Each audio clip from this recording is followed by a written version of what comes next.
మనం కష్టంలో ఉన్న సమయంలో దేవా నాకు సహాయం చేయవా అని ప్రార్థన చేస్తున్నప్పుడు దేవుడు ఆకాశము నుండి మన ప్రార్థన వింటున్నాడు అని మనం అనుకుంటాం. ఆ కష్టాన్ని దేవుడు తీర్చిన వెంటనే దేవుడు మన ప్రార్థన విని మనకు సహాయం చేశాడు అని దేవునికి కృతజ్ఞతలు చెప్తాం.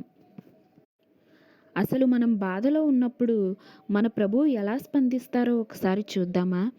యెషయా గ్రంథం 63వ అధ్యాయం 9వ వచనంలో ఇలా వ్రాయబడింది. వారి యావత్ బాధలో ఆయన బాధ నొందెను.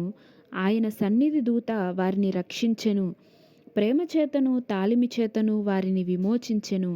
పూర్వదినములన్నిటను ఆయన వారిని ఎత్తికొనుచు మోసికొనుచు వచ్చెను.